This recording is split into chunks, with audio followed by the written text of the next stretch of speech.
चलिए ये question note कीजिएगा। अ food packet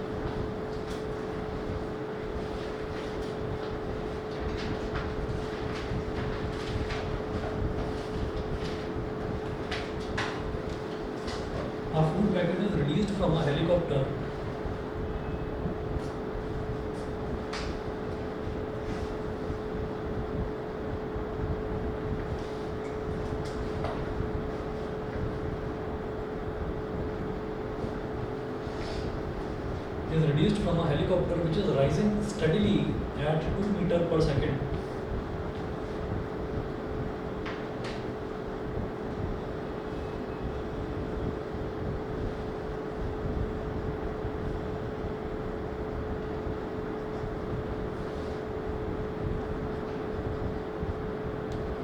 Steadily at 2 meters per second. Full stop. After 2 seconds, what is the velocity of the packet?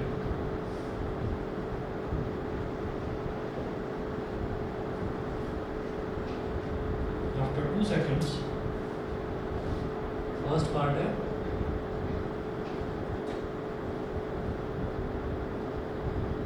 what is the velocity of the packet?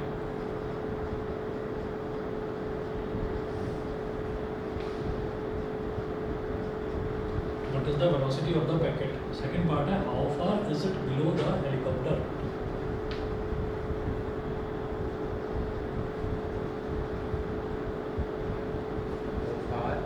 Is it below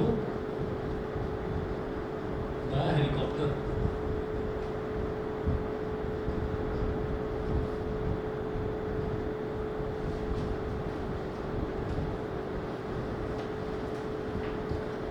A food packet is released from a helicopter which is rising steadily at 2 meters per second. ठीक है. After 2 seconds, what is the velocity of the packet? After 2 seconds, what is the velocity of the packet? देखिए ऐसा होता है कि हम ना दो तरीके के क्वेश्चंस देखते हैं. जैसे motion in a straight line है. Motion in a straight line में अगर आपको क्वेश्चन मिलेगा तो क्वेश्चन आपको मिलेगा जो है हेलीकॉप्टर वाला, एरोप्लेन वाला नहीं मिलेगा. एरोप्लेन में और हेलीकॉप्टर में दोनों में एक बेसिक डिफरेंस होता है. एरोप्लेन जो है ना, एरोप्लेन पहले रनवे पर ऐसे दौड़ता है, दौड़ने के बाद फिर धीरे धीरे उठता है और फिर ऊपर उड़ता है. ठीक है. और जो हेलीकॉप्टर है वो जिस पोजीशन पर है वहीं से सीधा ऊपर उठता है. ठीक है. उसमें जो ब्लेड्स लगे रहते हैं वो ब्लेड्स जो हैं वो एयर का प्रेशर नीचे इतनी ज़्यादा डालते हैं कि उस प्रेशर के रिएक्शन वाली फोर्स से वो ऊपर की तरफ उड़ जाता है. ऐसे होता है. तो अब आप ये देखिएगा कि जैसे यहाँ पर ये हेलीकॉप्टर की बात कर रहे हैं तो इसमें से एक फूड पैकेट ड्रॉप कर दिया गया नीचे. तो सोचिएगा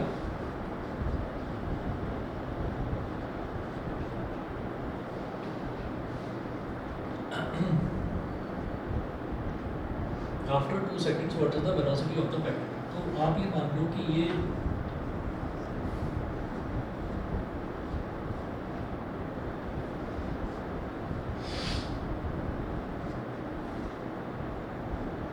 मान लीजिए ये हेलीकॉप्टर है. ठीक है.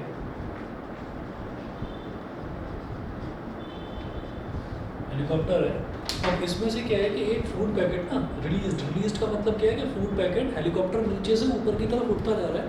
कितनी वेलोसिटी के साथ? 2 मीटर पर सेकंड के साथ. तो क्या है कि उसमें से एक फूड पैकेट को नीचे ड्रॉप कर दिया जाता है. तो हेलीकॉप्टर में फूड पैकेट रखा हुआ है तो फूड पैकेट की भी वेलोसिटी क्या है? 2 मीटर पर सेकंड. यानी कि फूड पैकेट भी 2 मीटर पर सेकंड की वेलोसिटी के साथ ऊपर जा रहा है. यहाँ मैं लिखूंगा initial velocity of food packet. Food packet की इनिशियल वेलोसिटी जिसको हम u बोल देंगे बेटा वो होगी -2 मीटर पर सेकंड. ये मेरी बात समझ में आ गई? क्योंकि फूड पैकेट को ना जैसे मान लीजिए हम छत पर खड़े हुए हैं कहीं पर और छत पर हमने कोई एक स्टोन ले रखा है और उस स्टोन को हम ऐसे ही नीचे ड्रॉप करते हैं. तो जब हम उसको ड्रॉप करेंगे तो उस स्टोन की इनिशियल वेलोसिटी कितनी होगी? 0. ठीक है. क्योंकि स्टोन रेस्ट में था. ठीक. वो 0 है. अब मान लीजिए हम ये कहते हैं कि वही स्टोन जो है वो धीरे धीरे ऊपर की तरफ जा रहा है और मैं उसको नीचे ड्रॉप करता हूँ.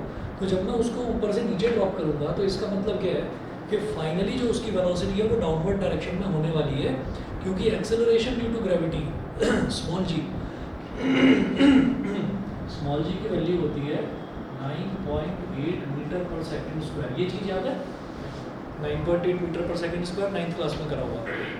तो आप ये देखिएगा कि वो नीचे की तरफ एक्ट करेगा, तो इनिशियल वेलोसिटी फूड पैकेट की कहाँ है, ऊपर की तरफ, तो इसलिए मैंने उसको माइनस लिया है, ठीक है। और उसकी जो फाइनल वेलोसिटी है वो नीचे की तरफ आएगी, तो जो नीचे की तरफ जो डाउनवर्ड मोशन होता है उसको पॉजिटिव लिया जाता है और अपवर्ड मोशन को नेगेटिव लिया जाता है।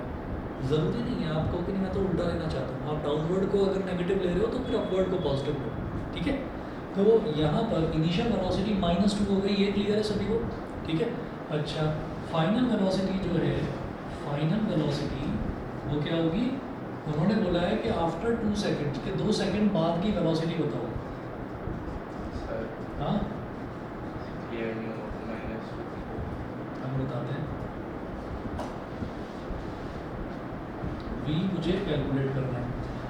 देखिए हम ये कहते हैं कि कोई भी ऑब्जेक्ट है, कोई भी ऑब्जेक्ट अगर ऊपर से नीचे की तरफ ही जा रहा है, ऊपर से नीचे की तरफ ही जा रहा है, मान लीजिए 2 मीटर पर सेकंड से वो नीचे की तरफ आ रहा है और हमने कहा कि हमने और जोर से उस पर फोर्स लगा दिया, तो अब 2 सेकंड बाद उसकी और फाइनल वेलोसिटी क्या हो जाएगी, तो हम ये कहेंगे इनिशियल वेलोसिटी 2 थी, आपने थोड़ा सा और उसको पुश कर दिया तो उसकी वेलोसिटी और बढ़ गई होगी।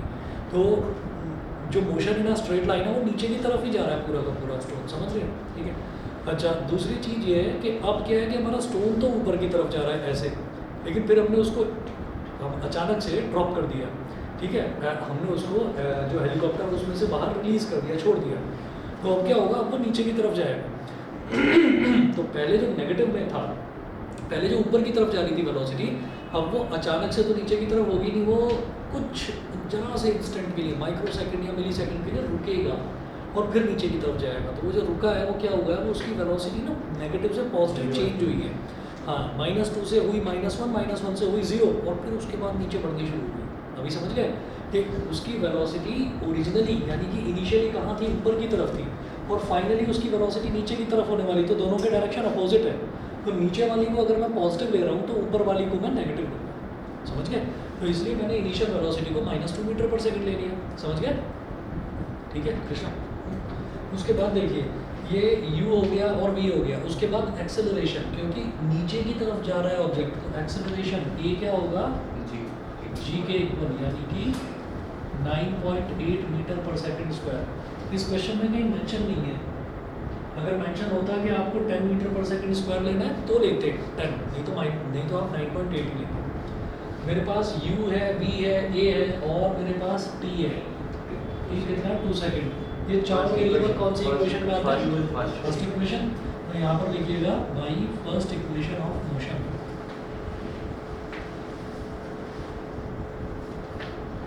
Bye first equation of motion. Upward को हमने नेगेटिव ले लिया, क्योंकि फाइनली जो हमारा मोशन होने वाला है, जब भी हम किसी चीज़ को ड्रॉप कर देते हैं ना, ऐसे ही ऊपर से छोड़ दिया, तो एक्सेलरेशन ड्यू टू ग्रेविटी, वो तो नीचे की तरफ ही एक्ट करता है, ग्रेविटेशनल फोर्स, ठीक है। ऑब्जेक्ट भी नीचे की तरफ ही जाएगा, तो जो नीचे वाला जो डाउनवर्ड मोशन है उसको पॉजिटिव ले लेते हैं, और अगर अब उसके बदले कुछ भी अपवर्ड है तो उसको नेगेटिव लेंगे, ठीक है, ये होता है। उसके बाद देखिए by first equation of motion v is equal to u plus a t, ठीक है।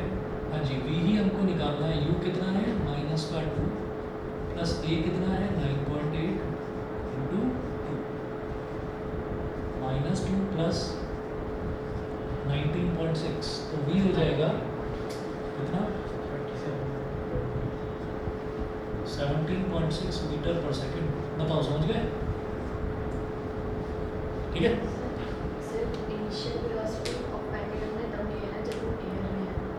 इनिशियल वेलोसिटी नहीं, वो जब वो उसमें है, हेलीकॉप्टर के अंदर है, तो हेलीकॉप्टर के अंदर है, हेलीकॉप्टर धीरे धीरे ऊपर जा रहा है 2 मीटर पर सेकंड से स्पीड से, तो इसका मतलब पैकेट भी इतनी वेलोसिटी से ऊपर जा रहा है, तभी हमने एकदम उसको इंस्टेंटली ड्रॉप कर दिया। तो जब हमने उसको ड्रॉप करा तो होगा क्या कि उसकी वेलोसिटी अब धीरे धीरे बढ़नी शुरू होगी, वो नीचे की तरफ गिरेगा, तो धीरे धीरे जो बढ़ेगी तो वो क्या होगी -2 से -1, फिर 0, फिर बढ़ते 17.6, 2 सेकंड में इतनी हो जाएगी वेलोसिटी, क्लियर है, ठीक है। चलिए जी, उसके बाद वो बोल रहा है how far is it below the helicopter. अब जरा समझना, ये और भी बढ़िया पूछा है। हाँ सर समझ तो ये था, दोनों का डिस्टेंस एक साथ निकालना है, एक तो पैकेट लेके तरीका वगैरह फिर हेलीकॉप्टर, दोनों के बीच का डिस्टेंस निकालना है, वो डिस्टेंस कैसे निकलेगा वो देखो जरा एक।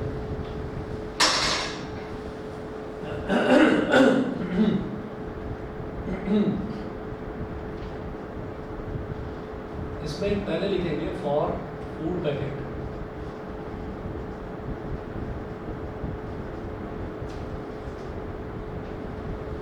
फॉर फूड पैकेट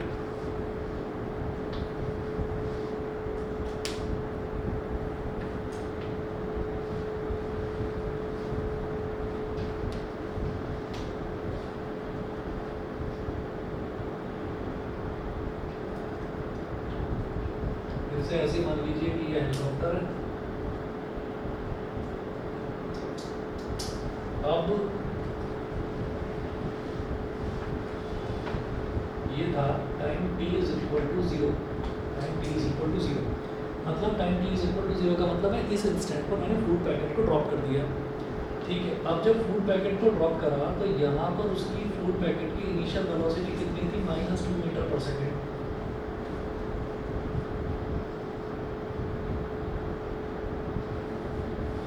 अब 2 सेकंड का टाइम लग रहा है उसको और ये कितना है 9.8 मीटर पर सेकंड स्क्वायर। ठीक है, एस निकालना है, एस, इसको S1 बोल दो। अब फूड पैकेट के लिए जो एस निकाल रहा हूँ उसको मैंने S1 बोल दिया। वो बोल रहे हैं how far is it below the helicopter. How far is it below the helicopter का मतलब क्या है कि वो हेलीकॉप्टर से कितना नीचे है। भाई एक बार बताओ, 2 सेकंड में ये फूड पैकेट नीचे आया, लेकिन क्वेश्चन में क्या लिखा हुआ है कि helicopter which is rising steadily at 2 metre per second. तो इसका मतलब क्या है कि जो हेलीकॉप्टर है, हेलीकॉप्टर वहाँ रुका थोड़ी रहा, हेलीकॉप्टर भी तो ऊपर जा रहा है, हेलीकॉप्टर भी तो ऊपर जा रहा है। तो rising steadily at 2 metre per second, helicopter जो है वो 2 मीटर पर सेकंड की कांस्टेंट वेलोसिटी से ऊपर जा रहा है। तो 2 सेकंड में कितना ऊपर चला जाएगा वो, 1 सेकंड में 2 मीटर, तो 2 सेकंड में 4 मीटर, सीधी बात। ठीक है, आप कहेंगे नहीं हेलीकॉप्टर में आप वो लगाओ जरा इक्वेशन ऑफ मोशन, वो नहीं लगाएंगे हेलीकॉप्टर में। क्यों? क्योंकि वो 2 मीटर पर सेकंड की वेलोसिटी से ऊपर जा रहा है। इसका मतलब क्या है कि वो एक्सेलरेशन ड्यू टू ग्रेविटी को सबको ओवरकम करते हुए ऊपर जा रहा है। एक्चुअली उसमें मोटर लगी हुई है, वो मोटर के हिसाब से जा रहा है इस तरह से ऊपर। मेरी बात समझ गए? हाँ, बस d is equal to ST लगाएंगे। तो हम सबसे पहले यहाँ पर निकालेंगे for food packet. Food packet के लिए S1 क्या हो जाएगा, ut plus half AT square. हाँ जी, u कितना है -2 इंटू t कितना है 2 second, -2 into 2 plus half a कितना है 9.8 इंटू t का स्क्वायर मतलब 2 का स्क्वायर। ये हो गया, तो a 2 से a 2 कट गया।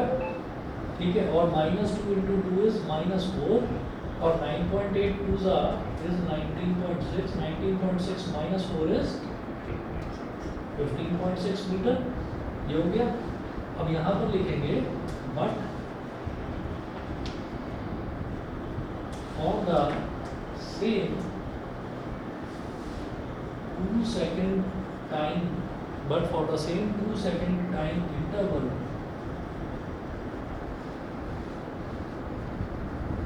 helicopter also goes up, helicopter also goes up, helicopter भी ऊपर जा रहा है।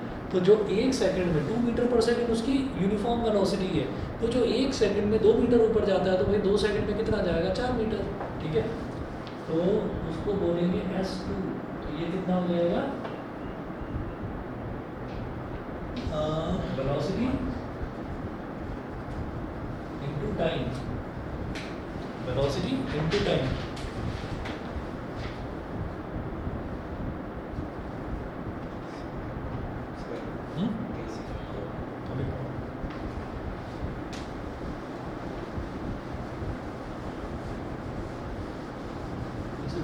ढंग से चलता नहीं है, मैंने 27 पर कर रखा है। काम करो ना, उधर बैठ जाओ ना, इधर पीछे पंखा कम कर देना, फिर 1 नंबर कम कर देना। होगा होगा, अरे 2 हो गए। अब देखो वेलोसिटी इनटू टाइम, तो S2 is equal to, velocity कितनी थी 2 और टाइम कितना 2, तो 2 2 ज़ा 4 मीटर। तो distance between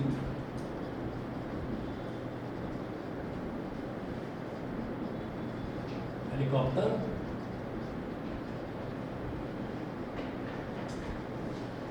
and food packet is equal to 15.6 plus 4, 19.6 metre, 19.6 metre. ठीक है, चलिए जी, ये वाला तो क्लियर है। हाँ जी, ऑनलाइन वाले बच्चे बताएं सभी को क्लियर है इतना?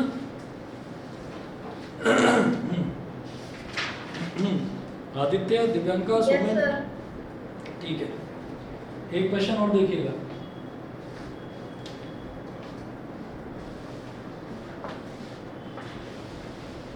A stone falls from a cliff and travels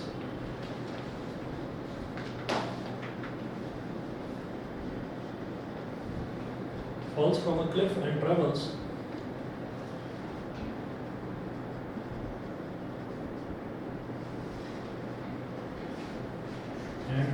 24.5 meter,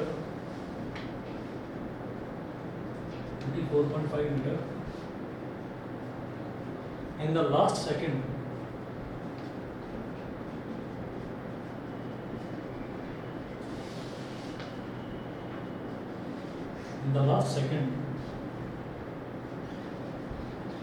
before it reaches the ground at the foot of the cliff,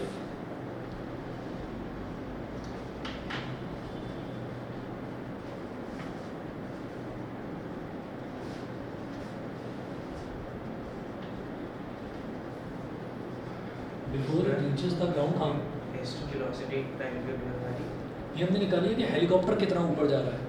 helicopter जो है वो यहाँ से 2 सेकंड में हेलीकॉप्टर भी कितना ऊपर चला जाएगा, 4 मीटर ऊपर चला जाएगा। 15.6 मीटर नीचे ये चला गया, तो हेलीकॉप्टर में और फूड पैकेट में दोनों में जो डिस्टेंस है वो कितना हो गया, 15.6 प्लस 4। ठीक है, ये पूछा जाता है, समझ गए भाई? जैसे ये है कि हम कहीं पर छत पर खड़े हुए हैं, बिल्डिंग की छत पर खड़े हुए हैं, हमने वहाँ से किसी चीज़ को नीचे ड्रॉप कर दिया, तो ये पूछेंगे कि आपने अगर स्टोन को नीचे ड्रॉप करा तो स्टोन जो है, स्टोन ने कितना डिस्टेंस ट्रैवल करा, तो वो डिस्टेंस निकाल लिया। अब कोई कहने लगे बिल्डिंग की छत भी ऊपर उड़ रही है, ठीक है, तो 2 सेकंड में वो कितना ऊपर उड़ गई, तो उसका डिस्टेंस और जितना स्टोन ने नीचे डिस्टेंस ट्रैवल करा है वो दोनों को ऐड करो तो दोनों के बीच का डिस्टेंस आ जाएगा। समझ गए ना? हाँ, अब देखिएगा, इन the last second before it reaches the ground at the foot of the cliff,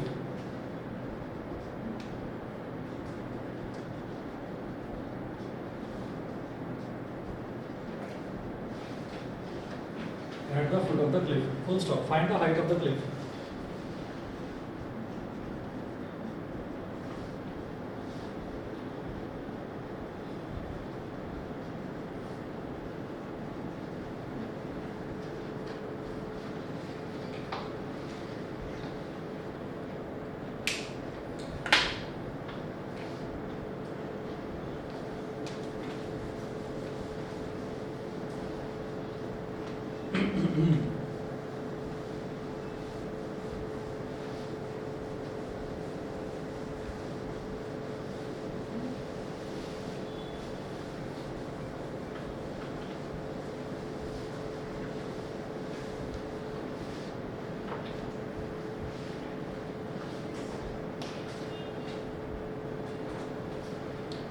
अच्छा, क्लिफ क्या होता है? एक पत्थर जो मतलब जो थोड़े चिकने वाले पत्थर होते हैं ना, जो जनरली समंदर के किनारे पड़े रहते हैं, थोड़े पानी पड़ने से थोड़े शार्प हो जाते हैं, उनको क्लिफ बोल देते हैं।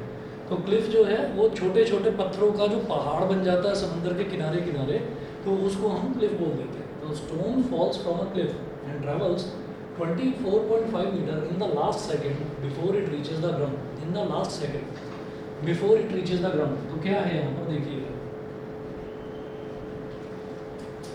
हमने माना कि ये क्लिफ है,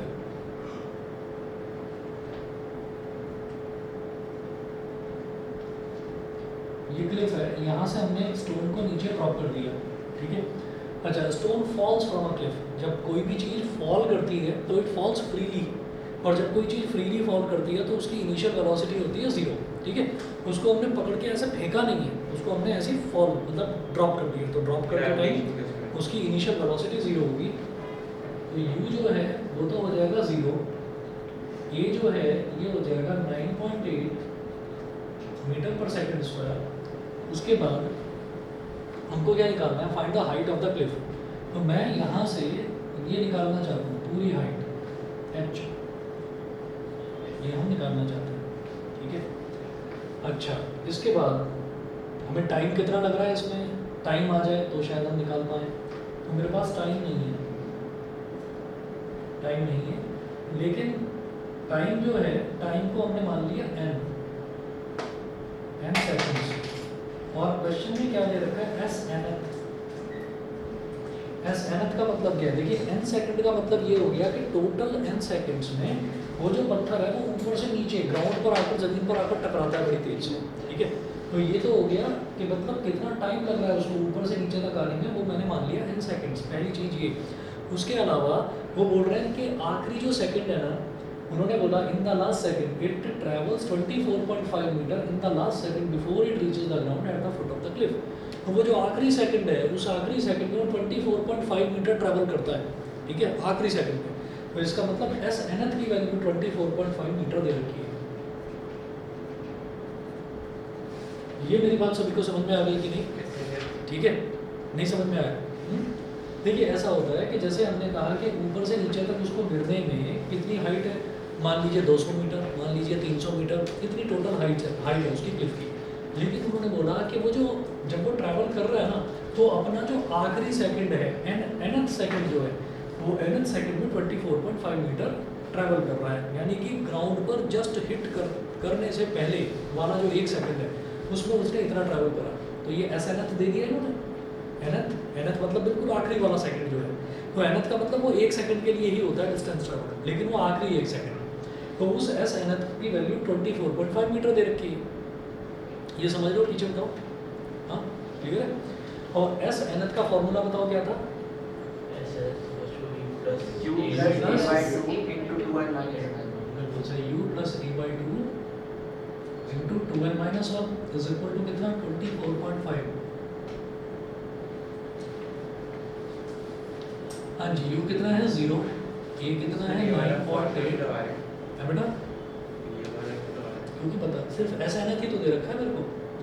जब एस nth दे रखा है तो मेरे पास n आ जाए, n आ जाएगा तो पूरा का पूरा टाइम आ जाएगा कि कितने टाइम में वो ऊपर से नीचे दे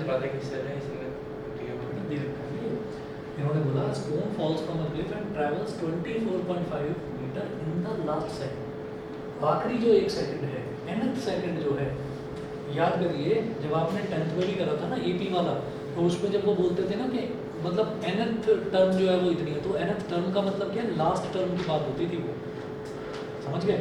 तो ये एस nth बोल रहे हैं कि एस nth, एस यहाँ पर सम नहीं है, एस यहाँ पर सम नहीं है, एस इज फॉर डिस्टेंस, कि उसने nth सेकंड में आखिरी वाला जो सेकंड है उसमें उसने डिस्टेंस कितना ट्रैवल करा, ये वो है। क्लियर है? ठीक है भाई, शुभ पीछे बताओ, clear?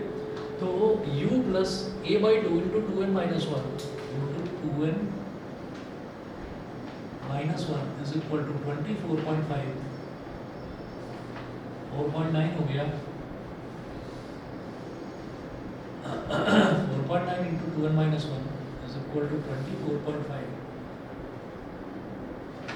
2n minus 1 is equal to 24.5 upon 4.9।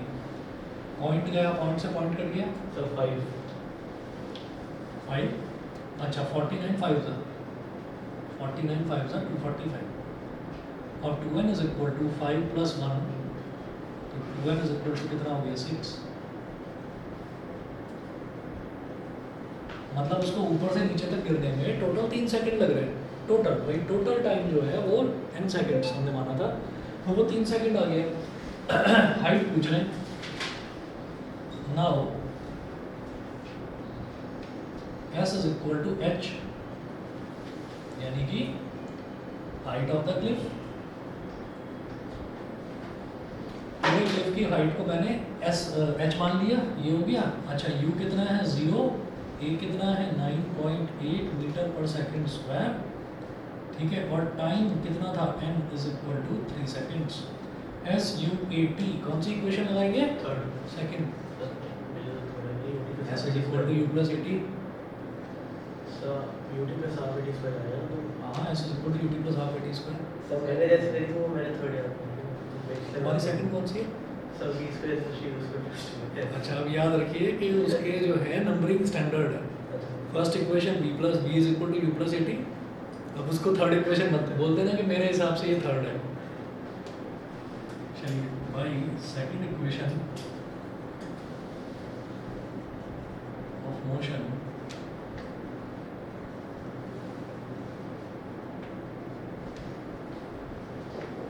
कभी कभी संडे को भी आ जाता है ना जी। कभी कभी संडे को भी रिजल्ट आ जाता है वो पेपर में आया था कि इस वीक रिजल्ट आने वाला है 10th और 12th का। पूरा वीक निकल गया, अभी तक तो आया नहीं। कल संडे है, संडे का फंडे बन जाए। 7th में की डेट थी। 7th तो कल ही है।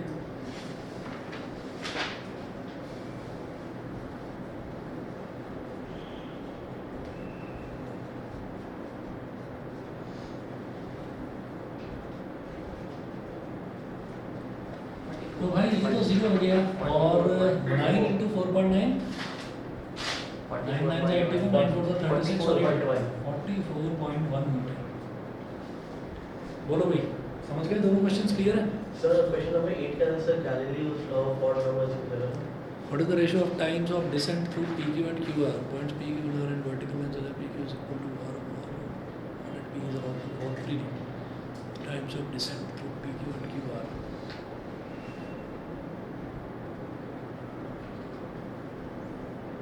करवाऊं?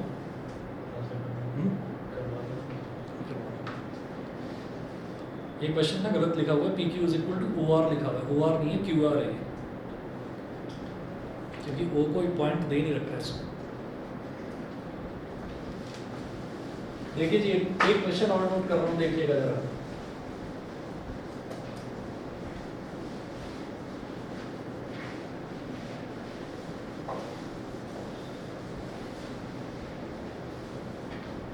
अच्छा मैंने बीच में एक दिन आपका ऑफ रखा था, तो कल क्लास रखूंगा। कल दोपहर में रख लो 12 बजे 11 बजे 11 12 11 रख लो 11 से 12 10 बजे। केमिस्ट्री की किस टाइम है? सर 9 बजे 9 बजे। ओहो शाम को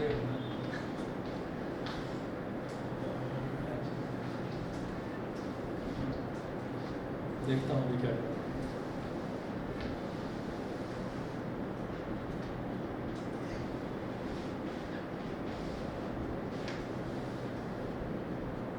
Points P, Q and R are in a vertical line.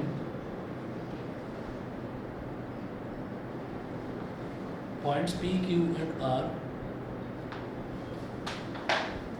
are in a vertical line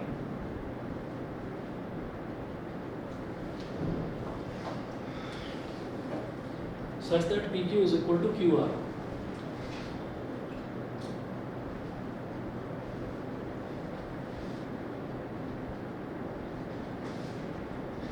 Such that PQ is equal to QR. Full stop. A ball at P is allowed to fall freely.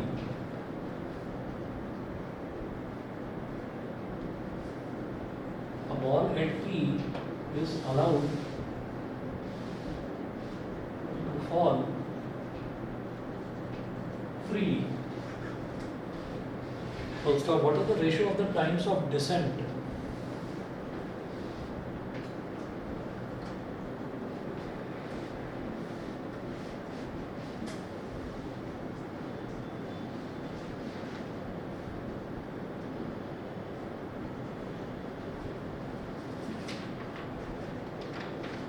What is the ratio of the times of descent through PQ and QR?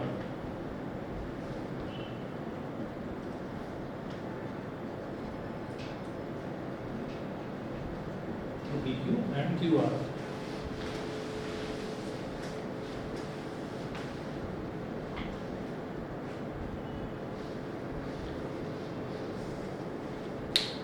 देखिए एक बार try करके अगर हो जाए तो। Decent का मतलब क्या है कि गिरना, एसेंट का मतलब क्या है नीचे से ऊपर उठना, ठीक है।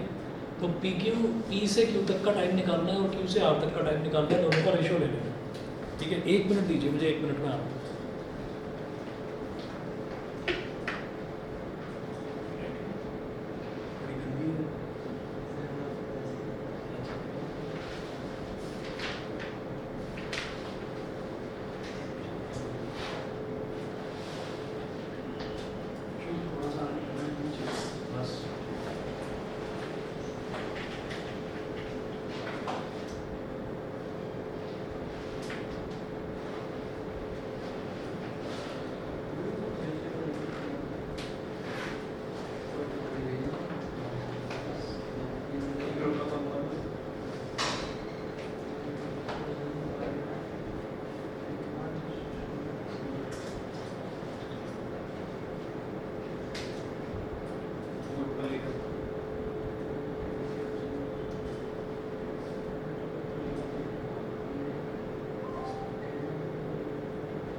ये हमारे एक सर उन्होंने भेजी थी।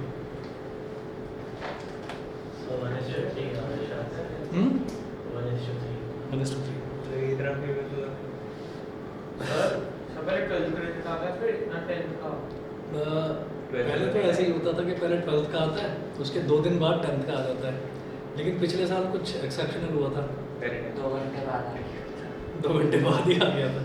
इधर 12th का आया, बच्चों ने सोचा कि अभी तो चलो 2 दिन और है हमारे जीने के, तो 2 पता घंटे चला बाद। कि 2 घंटे बाद 10th का भी आ गया। तब हमें पहले का तो एक साथ ही आएगा, वो मार्च में निकाल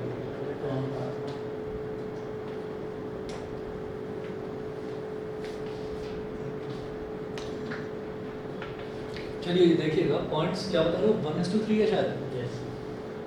देखिए इन्होंने बोला है कि points P Q and R in a vertical line such that P Q is equal to Q R. A ball at P is around to fall freely. तो ना एक वर्टिकल लाइन है, मतलब ऐसे कोई एक हाइट है, तो उन्होंने कहा कि बॉल यहाँ पर पी पर है,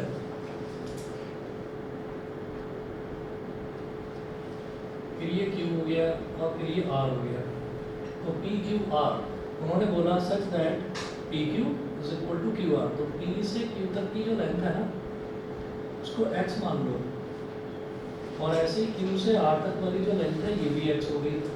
ठीक है, एक बॉल है उसको ऊपर से पॉइंट P से फ्रीली फॉल करने के लिए अलाउ कर दिया जाता है, यानी कि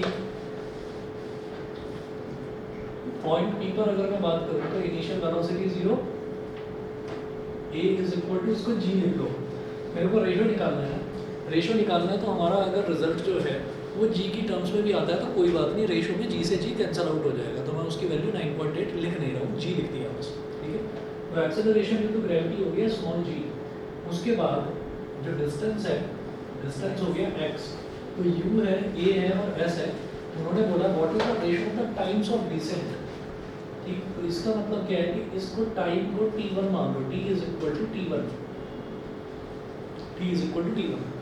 अब मैं क्या करूँगा कि मैं पॉइंट P के लिए निकालूंगा केस 1, यहाँ लिखिएगा case 1, when ball falls from point B falls from point, when ball falls from point P, अब देखिएगा कि S is equal to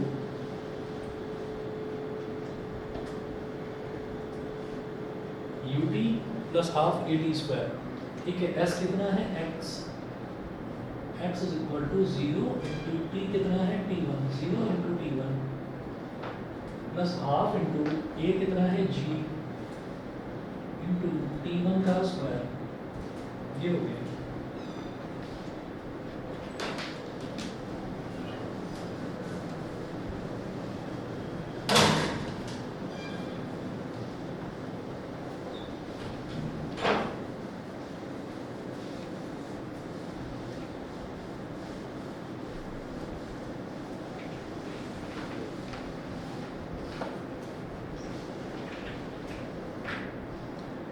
तो यहाँ से x is equal to 0 into t1 तो 0 हो गया, तो x is equal to half g half g t1 square.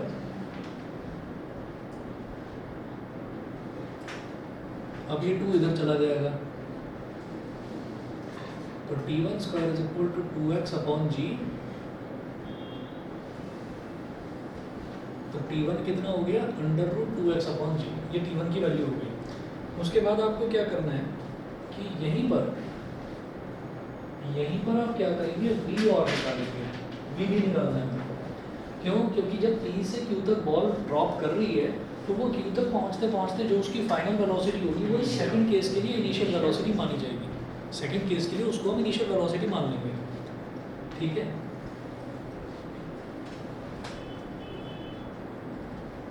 ऐसे करेंगे आप।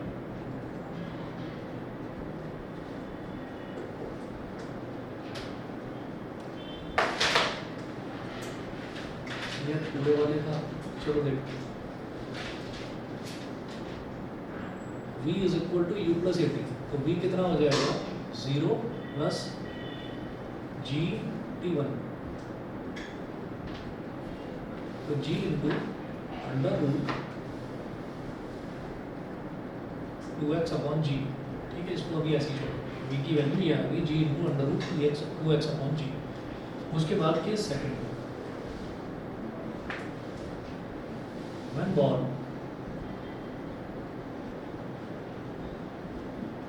falls from point Q। अब जब बॉल पॉइंट Q से गिरती है नीचे, तो पॉइंट Q पर पहुंचते पहुंचते उसकी जो ये फाइनल वेलोसिटी थी ये इतनी थी, तो ये पॉइंट Q के लिए इनिशियल वेलोसिटी होगी g into under root 2x upon g, ठीक है। अच्छा, और जो डिस्टेंस ट्रेवल्ड है s, वो कितना हो जाएगा, वो x हो जाएगा, ये वाला डिस्टेंस भी x है, एक्सेलरेशन कितना है वो g हो जाएगा, और जो टाइम है, टाइम को बोल दिया आपने t, समझ गए। तो USAT अगेन मेरे को क्या करना है, अगेन मैं सेकंड इक्वेशन ही लगाऊंगा, तो s is equal to UT plus half AT square, s कितना है, x is equal to u कितना है, g into under root 2x upon g into, अब t की जगह क्या डालेंगे, T2 प्लस हाफ a कितना है g, और t की जगह फिर वही T2, T2 का स्क्वायर हो गया।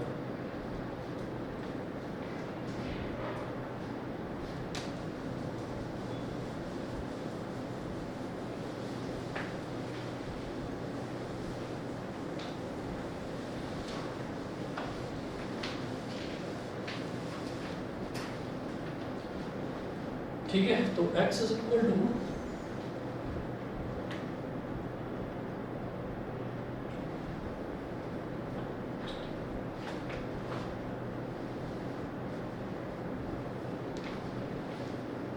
x इज इक्वल टू, अब क्या कर सकते हैं यहाँ पर, हाफ g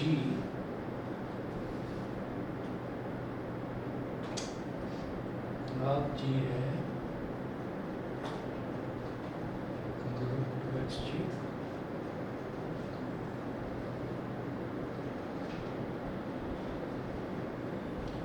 भाई क्वाड्रेटिक इक्वेशन बन गई है, तो मेरे को T2 की वैल्यू निकालनी है, T2 स्क्वायर भी है, T2 भी है। चलो, x इज इक्वल टू, जैसे मान लीजिए ये g है, under root 2x upon g, ये आया था,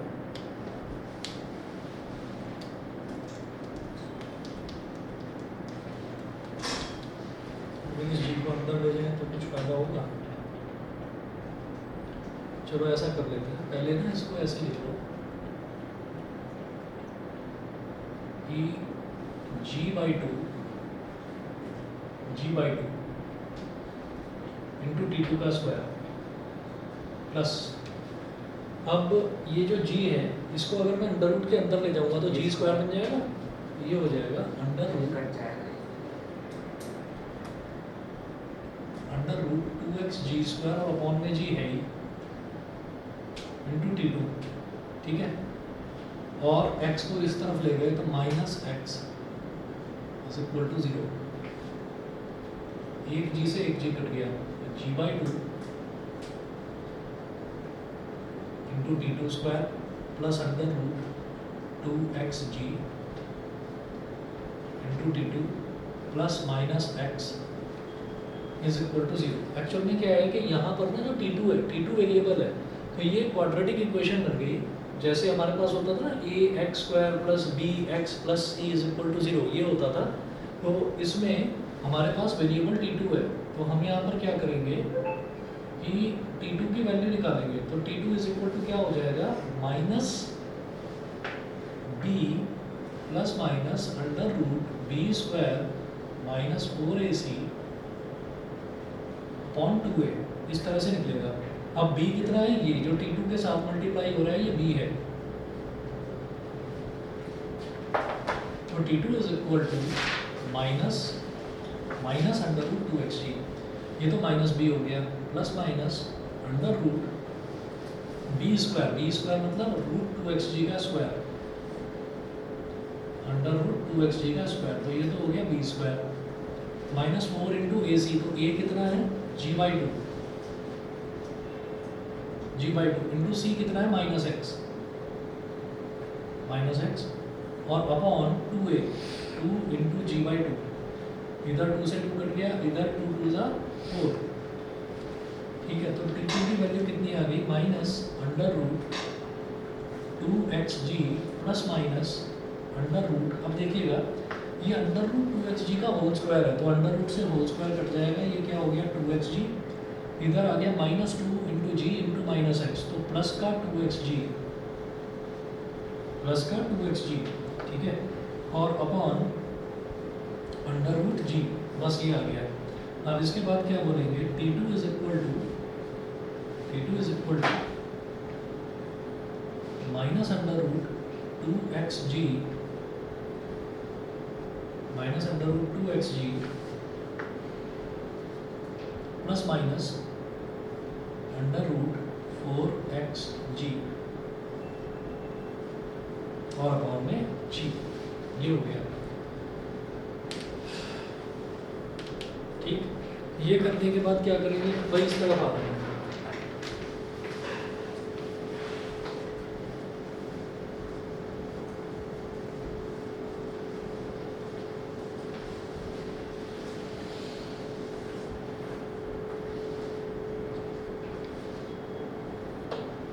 ठीक है। अब क्या करना है कि T2 is equal two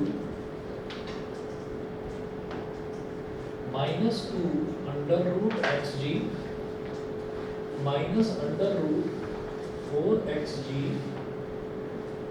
upon g, या तो ये, ठीक है, कि ये तो नेगेटिव वाला है या फिर इसमें नेगेटिव वाला ले लो, तो इसको तो कैंसिल कर दो। इसका रीज़न क्या है कि ये जो हमारा टाइम है ये नेगेटिव में आ जाएगा, टाइम कभी नेगेटिव नहीं होता, ठीक है। तो इस वाले को तो ड्रॉप कर देंगे, तो फिर पॉजिटिव वाला लेना होगा, पॉजिटिव वाला क्या होगा, minus under root 2xg plus under root 4xg upon g, ये हो गया। तो इसको किस तरीके से करेंगे, इसको आप ये देखिएगा कि ये मेरे पास हो गया, ये जो 4 है ये स्क्वायर रूट के बाहर निकलकर 2 हो जाएगा, ठीक है। तो ये मेरे पास हो गया 2 अंडर रूट xg माइनस, इसको देखो root 2 under root xg upon g, समझ गए मेरी बात है, 2 क्यों नहीं निकाला? क्योंकि 4 है ना 4, नहीं, आगे वाला ये रूट 2 क्यों निकाला, इससे पहले वाला है ये वाला, ये मैंने ये इसको पहले लिख लिया, अंडर रूट 4xg है ना, तो इसमें से 2 बाहर निकाल लिया, 4 जो है बाहर निकल कर 2 हो जाएगा, तो 2 अंडर रूट xg हो गया। इसी तरह से जो ये वाला है, ये माइनस साइन है ही, इसको लिखा रूट 2 इंटू रूट xg, ये कर लिया। ऐसा क्यों करा है, ताकि रूट xg कॉमन आ जाए, रूट xg आ जाएगा common. Sir root 2 xg common क्या है? अरे रुको ना भाई, रूट 2 माइनस 1 क्या रहेगा, छोड़ो, रूट xg आ गया कॉमन, ब्रैकेट में क्या बचा 2 माइनस रूट 2 और अपॉन जी, क्लियर है। अब ये जो अपॉन का जी है, इसको भी अगर अंदर ले लेंगे तो ये क्या हो जाएगा,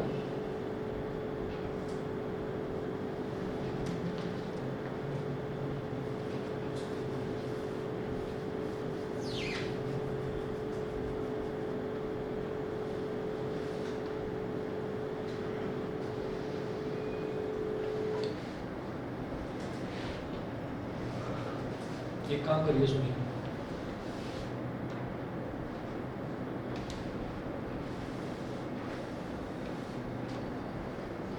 असल में मुझे यहाँ पर दिखाई दे रहा है अंडर रूट 2x अपॉन जी, और मुझे रेशो निकालना है। तो रेशो जब निकालते हैं T1 और T2 का, सॉरी हाँ ये है T1 और T2 का, जब मैं रेशो निकालूंगा तो अगर मेरे को दोनों टर्म्स में अंडर रूट 2x अपॉन जी मिल जाए तो वो आसानी से कट जाएगा। तो मैं ऐसा ही कुछ करने वाला हूँ, ठीक है, इसको ऐसे लिख लिया था ना हमने। अब जैसे ये है तो इसको ऐसे लिख लो, root 2 into root xg minus root 2 under root xg upon g. यहाँ तक क्लियर है, यहाँ तक क्लियर है, ठीक है। अब root 2 into root xg, root 2 into root xg, इसको कॉमन ले सकते हैं, ये कह रहे थे ना तुम। हमने क्या करा, रूट 2 इंटू रूट xg ये कॉमन ले लिया, तो इधर क्या बचा रूट 2 माइनस 1, ठीक है, और अपॉन में जी।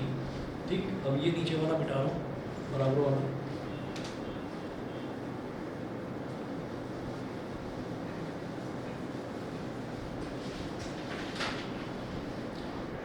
देखिएगा √2 इंटू रूट एक्स जी। अब इस पूरे को अंडर रूट के अंदर ले जाओ,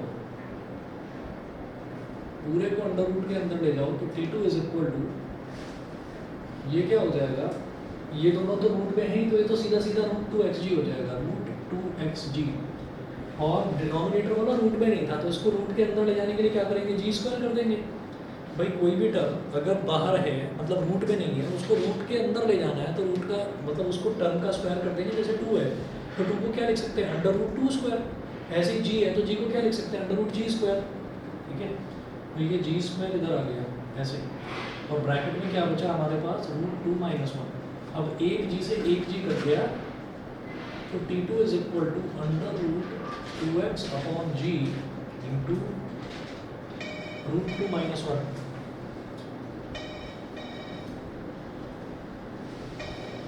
बोलो भाई, ये समझ में आ गया। इससे फ़ायदा क्या हुआ, अब मैं T1 और T2 का रेशियो निकालूंगा तो इससे ये कट जाएगा। ठीक है, तो T1 is to T2 is equal to under root 2x upon g ratio under root 2x upon g into √2 - 1। इससे ये कट गया, तो रेशियो आ गया 1 अपॉन √2 - 1, 1 अपॉन √2 - 1, ये रेशियो आ गया। अब आप ये देखिएगा, ये 1 अपॉन √2 - 1 आया, तो अपॉन में √2 वाला टर्म मुझे अच्छा नहीं लगता, तो इसको क्या करेंगे, रैशनलाइज। तो √2 + 1 से नीचे मल्टीप्लाई, √2 + 1 से ऊपर मल्टीप्लाई। तो ऊपर तो आ गया √2 + 1, और नीचे क्या आ जाएगा, √2 का स्क्वायर -1 का स्क्वायर, √2 + 1 अपॉन 1। ठीक है, ये है इसका आंसर। 1:3 गलत है, ये सही। 1:3 वैसे भी गलत है, मैं आपको बताता हूँ कैसे। जैसे उन्होंने बोला ना कि ये है P Q R, अब भले ही यहाँ से यहाँ तक, अब किसी भी ऑब्जेक्ट को हम अगर ड्रॉप करेंगे तो यहाँ से ना थोड़ी उसकी स्पीड 0, उसकी वेलोसिटी 0 होगी, तो यहाँ से यहाँ तक उसको एक अच्छी स्पीड डेवलप करने में थोड़ा सा टाइम लगेगा, वो टाइम ज़्यादा लगेगा। और जब ज़्यादा तेज स्पीड हो जाएगी तो यहाँ से और यहाँ तक वो बहुत तेज स्पीड में गिरेगा। तो इसका मतलब यहाँ से यहाँ तक वाली जो टाइम है वो ज़्यादा होगा, यहाँ से यहाँ तक वाला टाइम कम होगा।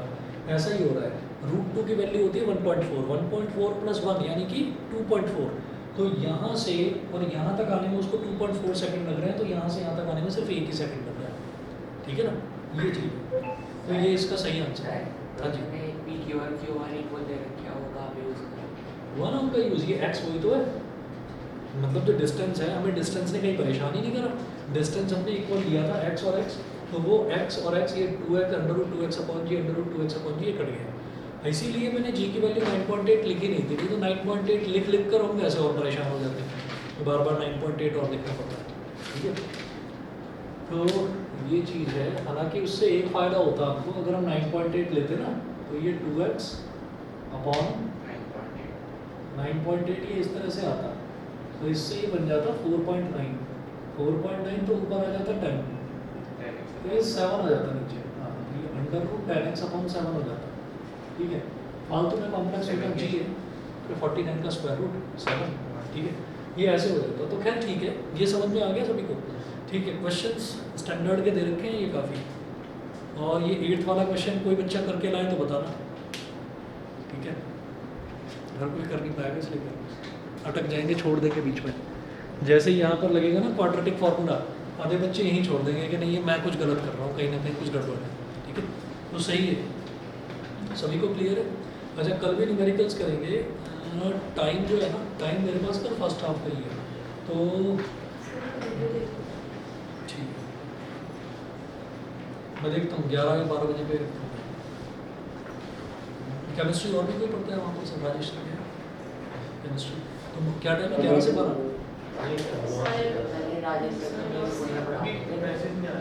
हाँ, तुम्हारे यहाँ पढ़ा 11:30 से 11:30।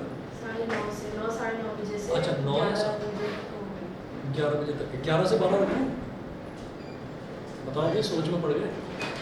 हाँ शुभ, तो मेरे को भी जाना है। हाँ तो 11 बजे जाओगे? तो फिर मेरे को सब 5 बजे से पहले आना होगी क्योंकि मेरे को मैच मिलना है। अच्छा देख लो आ जाओ, न्यूमेरिकल्स कराऊंगा आगे, इंपॉर्टेंट है कल की क्लास। चलिए ठीक है।